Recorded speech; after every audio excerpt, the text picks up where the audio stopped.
Welcome to Good Morning Joy. I'm Shari Alyse, your host, and I am so grateful that you have decided to kickstart your morning with me. I've got an incredible show lined up, including my guest today, Michaela Pereira. She is an award-winning journalist and television host who is a beacon of positivity, who chooses to see the good in the world and in people. Plus, a little later, I have a surprise guest on Sharing with Shari, who's a perfect way to wrap up the show. So make sure you grab your favorite cup of joy, get comfy, because you're not going to want to miss this joyride. It's time to share with you the good news that you should know about on the Joy Report.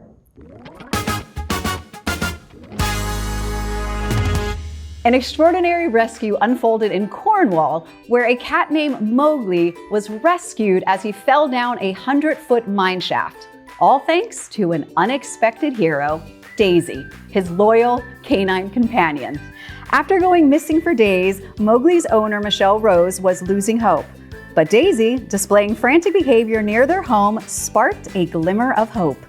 Daisy's instincts guided Michelle to an old mine shaft in Prince of Wales, where Mowgli was discovered deep inside. With the collaborative efforts of the RSPCA and Cornwall Fire and Rescue, Mowgli was uninjured and is now safe and sound back at home, recovering with love and chicken treats from his catastrophe. This heartwarming story reminds us that even in the most unlikely friendships, it leads to remarkable outcomes. My guest today has been gracing the airways for 3 decades as an award-winning journalist. She has been on the national news desk like CNN and HLN, and has graced our morning local news here in Los Angeles for years. And now she is slated to bring her special kind of warmth and authenticity and heart to all of us on her new syndicated daytime show, Michaela. I am so excited to talk to her today about her finding joy in purpose, in new beginnings, and how she maintains her positivity in a medium that doesn't always highlight the highs. Please welcome to the show, Michaela. All right, we have a problem already because the show is supposed to be about joy, and you've almost got me in tears. That was really a beautiful introduction, and it's such a pleasure. We met via Zoom, and so this is the first time we're meeting in person. It's a delight. I'm so happy to have you here. I was doing a little media tour during the pandemic, really trying to get into the news and spreading joy. Yeah. And I had an opportunity, as you know, to meet with you. And I gotta say that I was immediately taken aback by our time together. And the reason why is, for those that don't know, the segments are, for us on this side, are like 4 to 5 minutes. Yeah, if you're lucky. Right. And you're meeting lots of people. Yeah. And what you gave me in those minutes was you, was your heart, was your attention, was listening.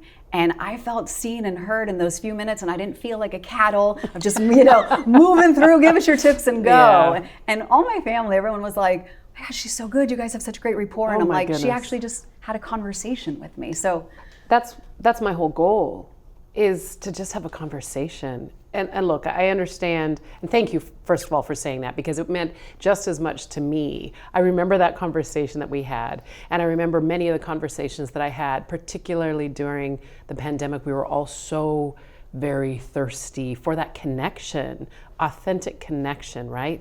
And you and I had it. It felt like we were fast friends across the Zoom airwaves. And I think when you have that kind of authentic connection with somebody, it translates through the airwaves and into the television, in the kitchen, in the living room, on the cell phone of the person watching. It did, and it translated right to my heart. And I got up and I was like, oh my God, I love her. We're going to be friends.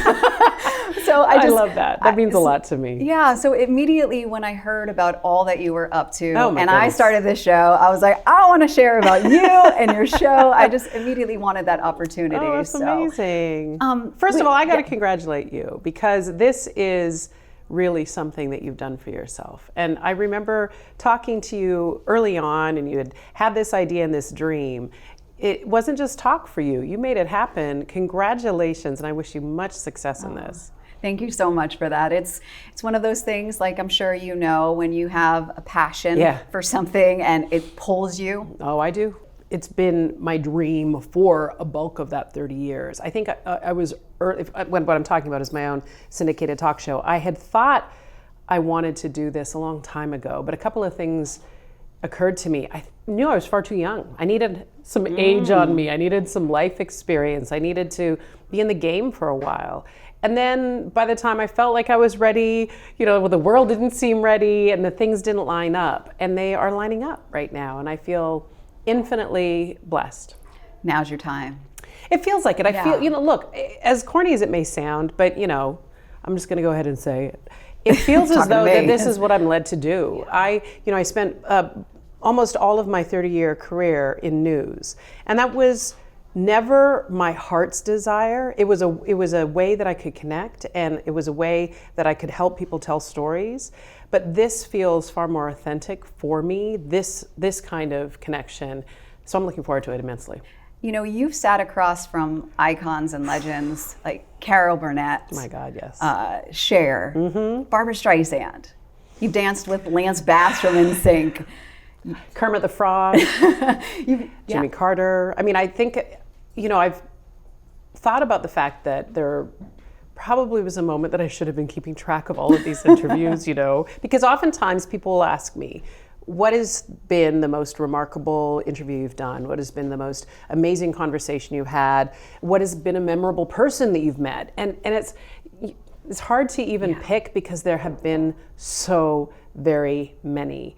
And there's been such a variety of them. And oftentimes it isn't necessarily the person with the biggest notoriety that makes the biggest impact. I remember having a conversation with a young man, and this would have been, oh my goodness, in maybe 2013, 2014, who had been radicalized and had joined a terrorist group. He had become de-radicalized and was back in America doing a lot of work to help understand what it takes for somebody to leave their home nation, travel across the world to join a group like that.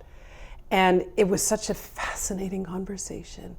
And it felt like such a privilege to hear from him, who had been to the dark side and had come back. That's the part.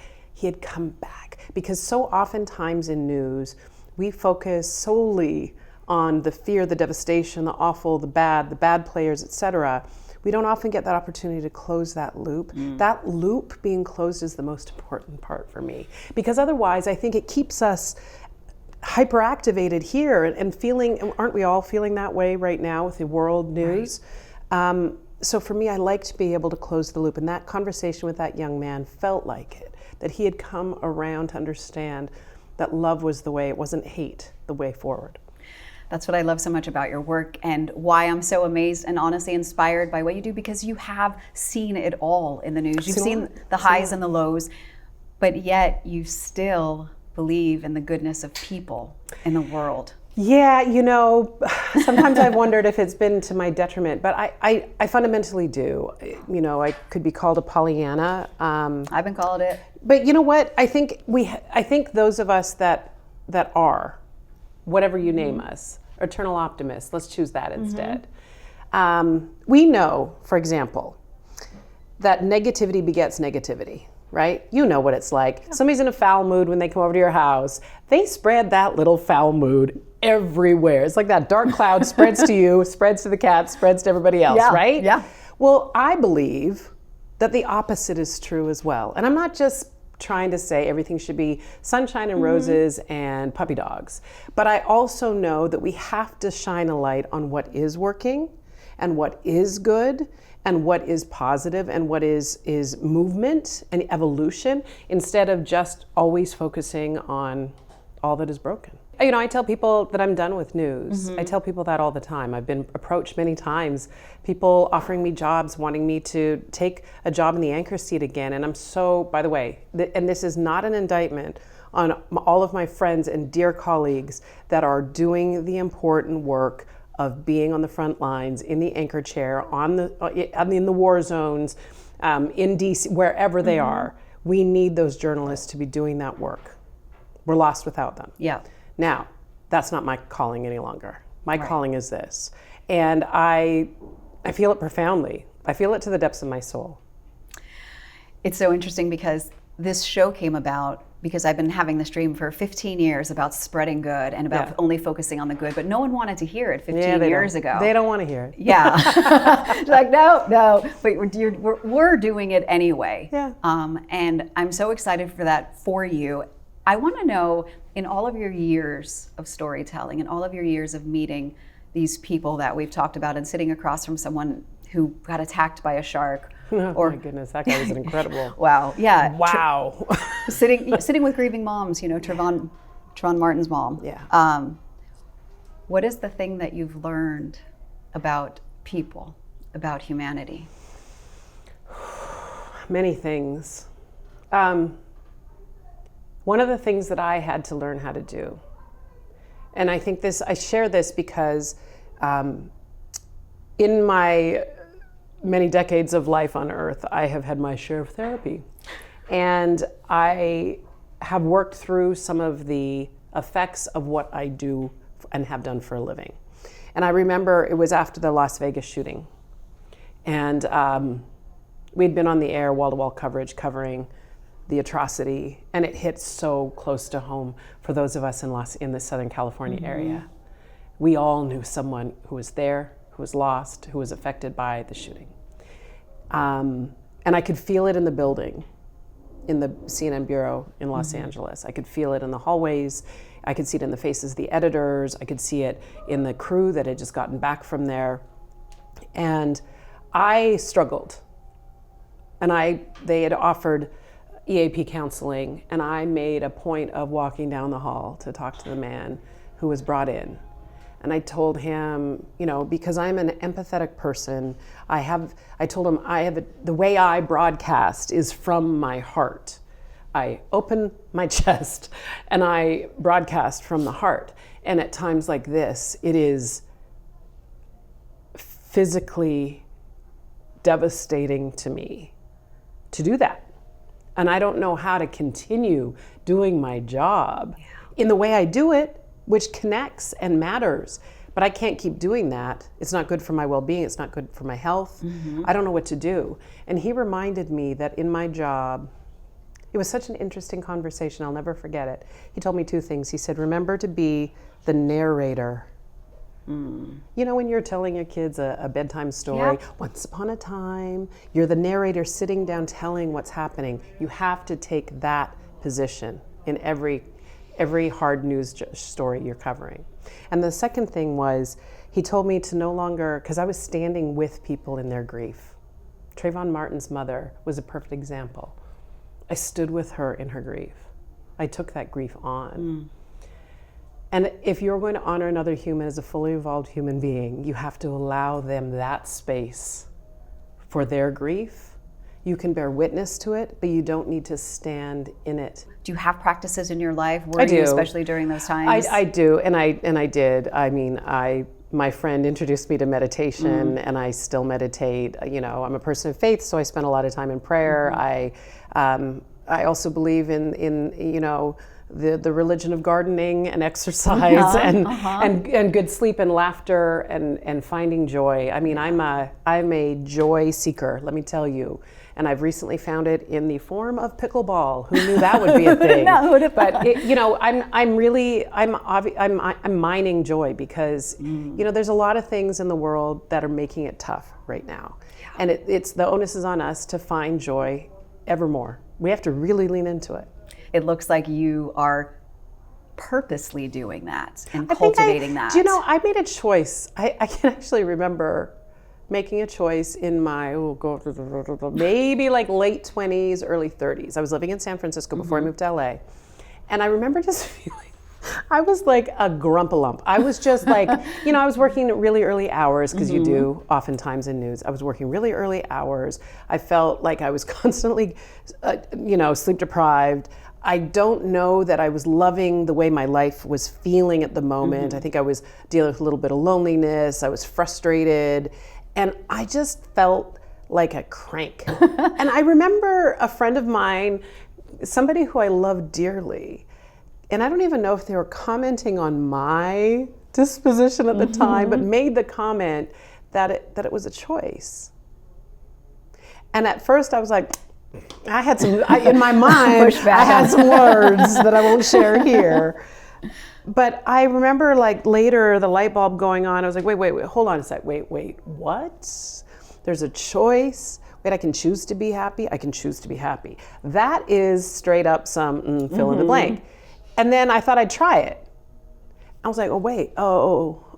And don't get me wrong, please understand. Shari, you know, any human, we have ups and downs. I just got through a month that was really heavy and really hard. And I wasn't good company to anybody. But I pulled through, you know, and you just keep on moving. We have to. Yeah. I always tell people, like, I don't just pop out of a toaster in the morning and I'm like, dude, I know. The Shari toaster, that would be something. It lets everybody down, I know. But it's like, we have to work at it and maintain those practices. So, and especially in the news and what you were doing. And that's why I'm actually really excited for you that you get to make these choices now to tell these good stories. Well, and also just stories that matter, right? Yeah. Because I think that's the other thing that I've noticed is that, you know, we've gotten away from talking about, you know, talking to the change makers, the bridge builders, the people who are identifying an issue or a problem in their neighborhood and coming up with a way to fix it. The disruptors, frankly, like the people that are kind of out there saying, nah, there's gotta be a better way. This doesn't work anymore. Why don't we try something new? I want to talk to those people. Yeah. I'm fascinated by that. I love that.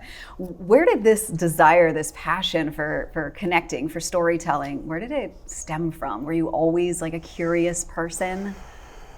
Yeah. One of my favorite books growing up was Curious George. Oh.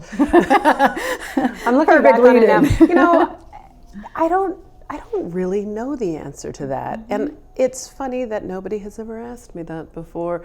You know, like when I look back at my life, I see that even in, you know, elementary school, it didn't make sense at the time, but even at elementary school, I was writing the little newspaper article for our school. I was doing the noon hour announcements. I was on the debate team. Like, you know, I was doing stuff. Yeah. You know, I joined Toastmasters at 19.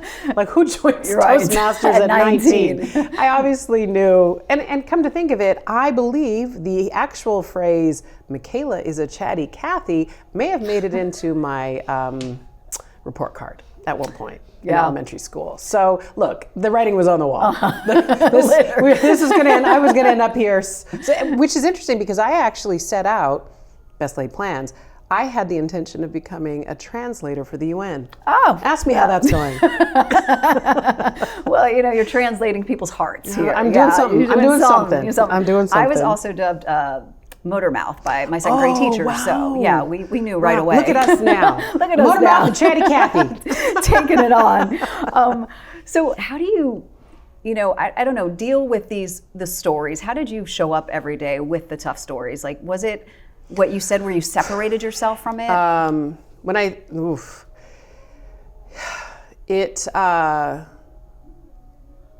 took a lot. Because one of the things that, you know, I've done a bit of coaching and counseling of people that are starting out in the business, advising young people that are, you know, think that this is the path they want to pursue. And I remind them of is like surround yourself with good people. Have an advice. Sunny Hostin of The View gave me this advice many years ago. Always have an advisory council so that you have a group of people around you. They can be your ride or die. They'll talk smack to you when you need to, kick you in the butt, whatever. You can call them at 4 a.m. if you need money or your car broke down, whatever. You need that advice. They'll speak truth to power. Yeah. That you can bounce ideas off of, that can help you come to the truth of things when you're struggling. And I tell young people that all the time because you're going to need that. Yeah. You cannot none of us can do this alone. Okay? None of us can do this alone. But that job, for sure, you need to have people both in the business and outside of the business. You need people in the business to remind you that you're not alone. And you can sort of talk some shop with, and you can, you know, air your grievances in a safe space. But then you also need people outside the business to remind you that that's not the only thing. Yeah. And this goes for anything. Teachers need friends that are non-teachers. Right. Police officers need friends that aren't police officers. Medical people, for sure. You know, we all need that balance because otherwise you lose your equilibrium. When you lose your equilibrium, that's tough.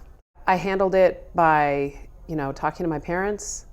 My partner of 19 years I call him my human Valium. He was a huge support.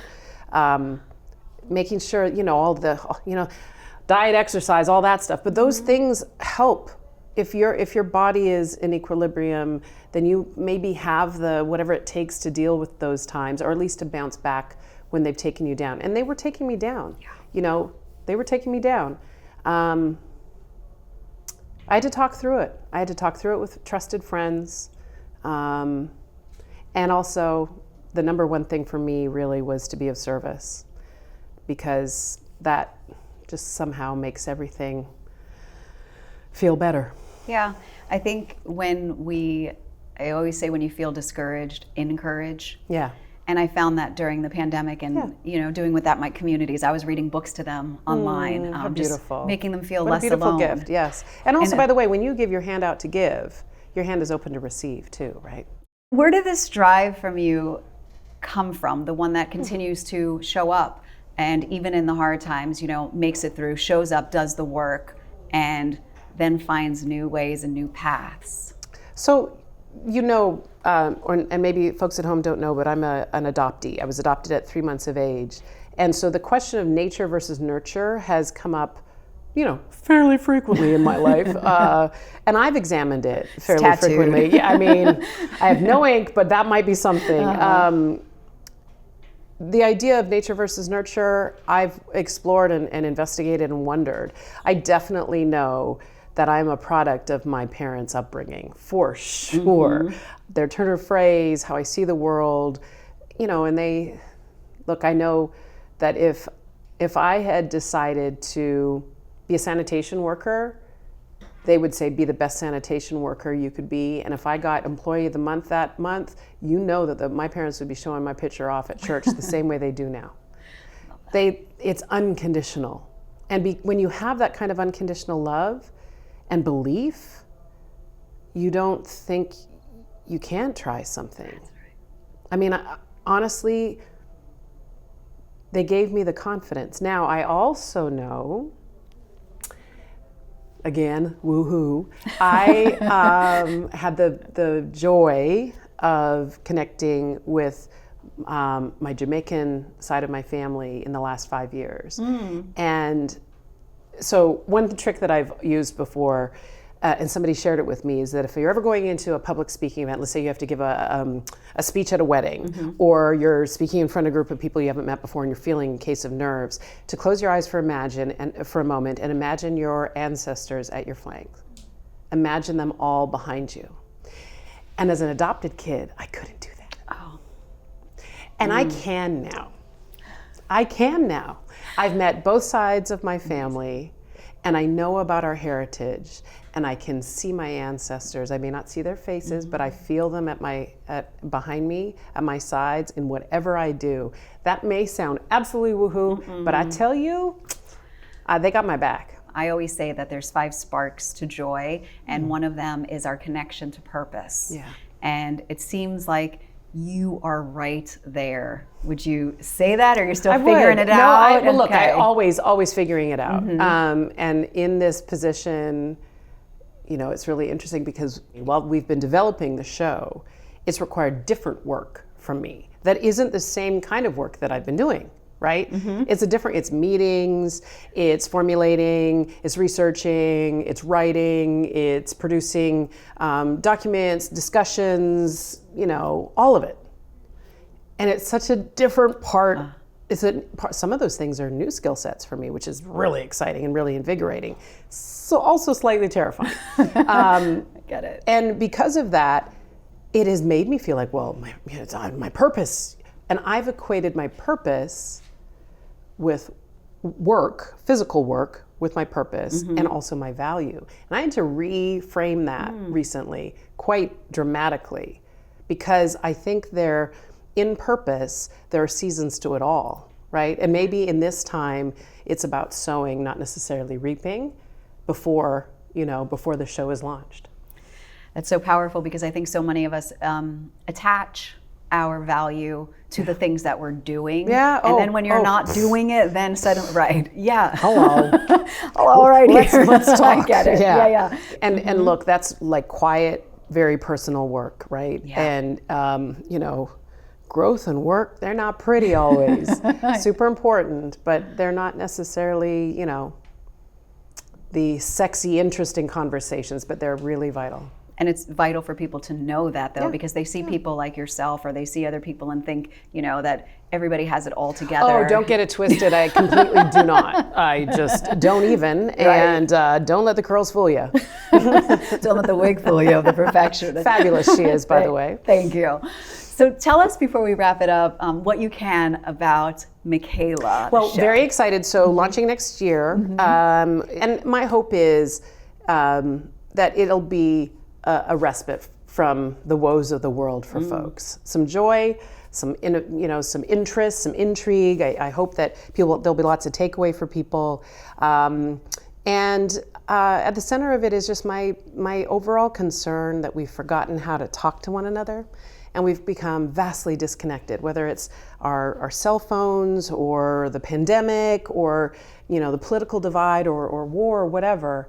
We have become disconnected, and I think so many of us are seeking authentic connection again. So I want us to do that. That'll be at the heart of the show.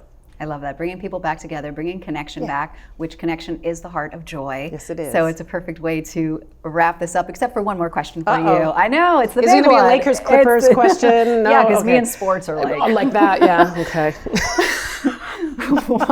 That was right where I was going. Right to the sweet spot. I figured. I saw it coming. What secretly brings you joy? Freshly washed sheets. And I have these bamboo ones, and when they come right out of the washing machine and the dryer, I put them on the bed. I go to bed early that night. And I just starfish for a while. Oh, the sheets are calling. Michaela, I want to thank your bed, first of all, for bringing you joy. And I want to thank you for bringing us joy and for just making us all feel seen and connected. You're a ray of light. Keep on shining, girlfriend. You're doing a great job, and it was a pleasure to be here with you today. Thank you. Thank you. Sometimes the best conversations that I have with people are ones where few words are needed. And sometimes they're not with people at all. Find out what I'm talking about on this week's Can you tell me your name? Oh, amazing. And can you share with us a little bit about what brings you joy every day? He said, in case you didn't understand, he said treats. He also loves digging in the litter box. We say that he's kind of like building a space station there. What else? What do you feel about your sister, Piper? Oh, yeah, he's not really a big fan. And then I know that you want to take a nap, so the last question I have for you is, who is your favorite, mom or dad? Well, typical answer, neither. Does not like people. All right, thank you so much for joining us for this edition of Good Morning Joy. Thank you so much for joining us today. Make sure that you go and share your smile with someone that needs it today. I'll see you next time on Good Morning Joy, where every day starts with a smile.